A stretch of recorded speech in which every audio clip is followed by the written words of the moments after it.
लाखांदूर तालुक्यातील बारवा गावात पारंपरिक गूळ निर्मितीची परंपरा आजही जपली जाते। 1980च्या दशकात गावातील अनेक शेतकरी बैलांच्या घाण्यावर ऊस पिकवून गूळ बनवत होते। मात्र वाढती महागाई आणि मजुरांच्या कमतरतेमुळे हा व्यवसाय हळूहळू बंद पडलाय। बारवा येथील धनंजय महादेव लोंढे यांनी आपल्या आजोबा जणू लोंढे आणि वडील महादेव लोंढे यांनी सुरू केलेला नैसर्गिक गूळ निर्मितीचा व्यवसाय आजही सुरू ठेवलाय। पूर्वी बैलाच्या सहाय्याने चालवणारा घाणा आज आधुनिक साधनांच्या मदतीने ट्रॅक्टरद्वारे चालवली जाते। पारंपरिक पद्धतीने तयार होणारा हा नैसर्गिक गूळ आरोग्यास हितकारक असल्याचं धनंजय लोंढे यांनी सांगितले। पुढील पिढीनेही ही परंपरा कायम ठेवावी अशी अपेक्षा त्यांनी व्यक्त केली आहे। या पारंपरिक उद्योगामुळे ग्रामीण भागात रोजगाराची संधी उपलब्ध होत असल्याचंही त्यांनी नमूद केले। तर आपण आहोत धनंजय महादेवजी लोंढे यांच्या शेतामध्ये जे गुळ निर्मिती होत आहे त्या गुळ निर्मितीबद्दल धनंजयजी लोंढे यांच्याकडून आपण या गुळ निर्मितीबद्दल जाणून घेऊया की ही किती वर्षापासून या ठिकाणी यांनी हा जो गुळ निर्मितीचा कारखाना चालवला आहे। यांचा हा कारखाना 40 वर्षा अगोदरपासून ज्या वेळेस बैलांचे घाणे होते त्यावेळेस पासून यांच्या आजोबा पंजोबाच्या काळापासून जो चालत आलेला व्यवसाय आहे तो आजही यांनी आधुनिकीकरणाच्या काळामध्ये तो व्यवसाय चालू ठेवलेला आहे। त्याबद्दल आपण सविस्तर याच्याशी जाणून घेऊया। काय नाव तुमचं? धनंजय महादेव लोंढे।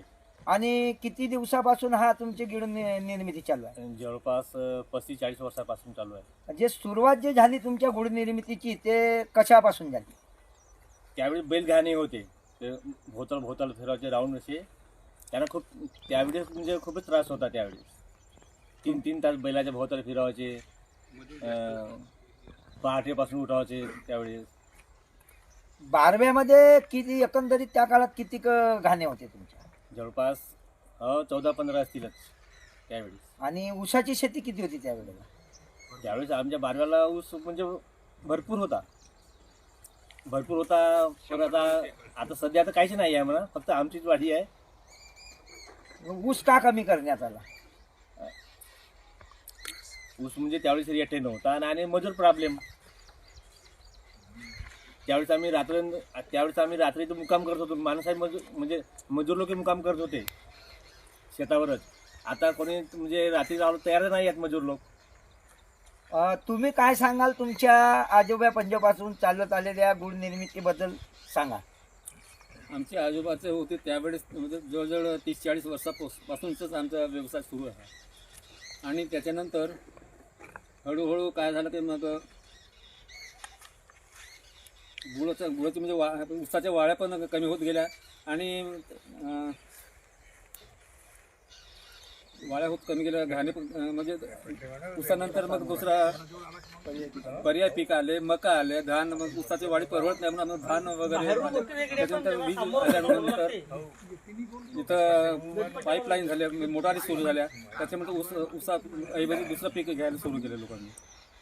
40 वर्षा अगोदर या बारव्या या गावामध्ये 10 ते 11 बैलजोड्यांचे घाणे चालू होते। परंतु महागाईचा काळ आणि मजुराच्या कमतरतेमुळे ज्या बारव्यामध्ये ऊसाची जे लागवड होती ते कमी होत गेली आणि परवडत नसल्यामुळे ऊसाची शेती बंद करण्यात आली। परंतु या लोंढे परिवारांनी आपल्या आजोबा पंजोबाच्या काळापासून जे गुळाची निर्मिती आहे ते आधुनिकीकरणाचा काळ आला त्याला म्हणजे फाटा देत त्यांनी या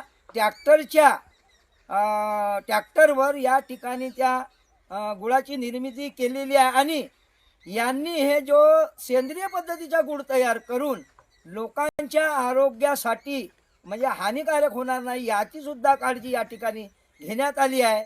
तर यांचा जो हा उद्योग आहे हा प्रशंसनीय आहे। असाच उद्योग या परिसरातील शेतकऱ्यांनी करावा अशी त्यांची अपेक्षा आहे। मी प्रकाश नागतोडे, न्यूज मराठी 24/7, भंडारा, बारवा।